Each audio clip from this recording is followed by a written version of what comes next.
Sekarang baru saja kita mendengar, baru kemarin ada keputusan DPR Undang-Undang Cipta Karya, Cilaka namanya, disingkat Cilaka. Itu jelas tidak seimbang.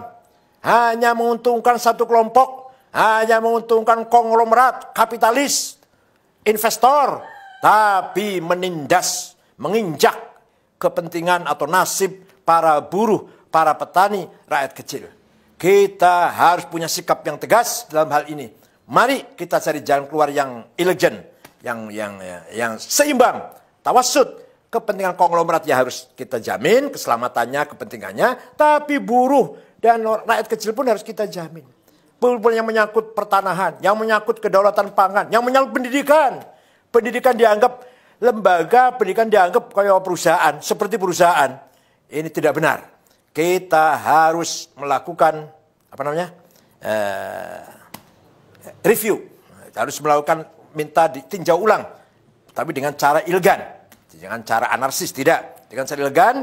Kita harus bersuara demi warga NU, demi NU, demi wasatiyah, al-istimaiyah, moderasi dalam membangun masyarakat yang moderat.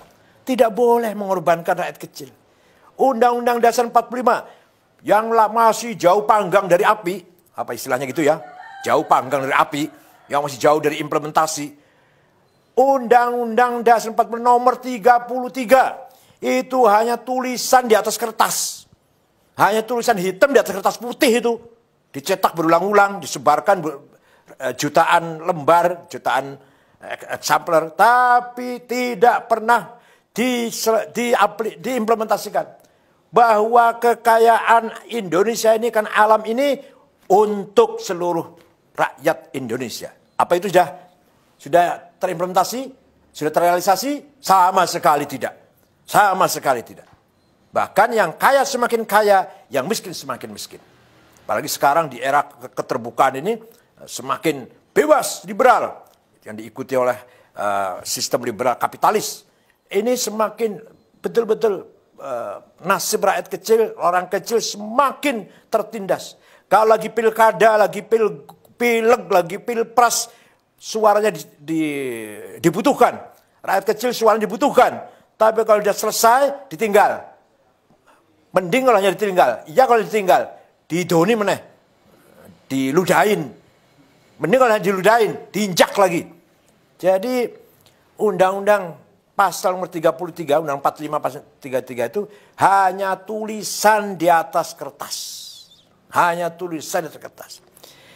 Allah Subhanahu wa taala telah memberikan kekayaan alam Indonesia ini disediakan untuk mensejahterakan semua rakyat. Dan itu cukup. 260 juta orang ini cukup sejahtera kalau betul-betul dikelola dengan adil, dengan merata.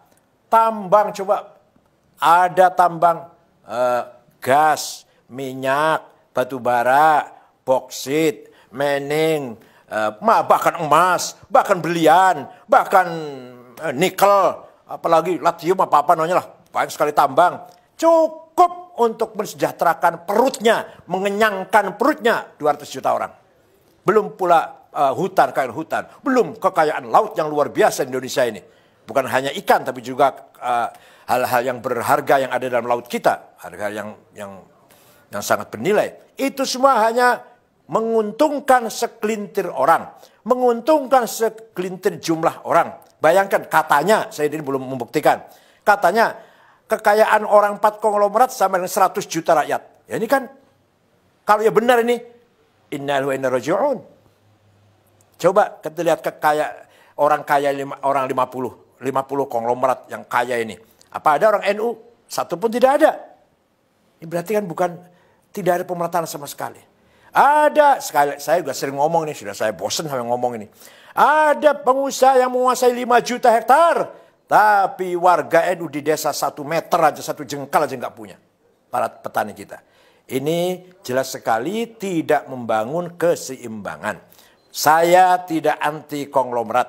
Tapi konglomerat harus melakukan reformasi cara berpikir. Harus menjadikan kelas menengah dijadikan mitra. Bukan dijadikan bawahannya. Kelas menengah harus menganggap mitra bagi kelas kecil. Kelas kecil harus merangkul buruh tani, rakyat kecil. Fuqara wal masakin, syagholin, ummal, buruh kecil. Itu harus selalu bergandengan tangan. Tidak boleh konglomerat menganggap kelas menengah itu bawahannya atau sapi perahannya. Kelas menengah menganggap kelas kecil sapi perahannya, bawahannya, dan kelas kecil jauh dari fuqara wal masakin, tidak boleh.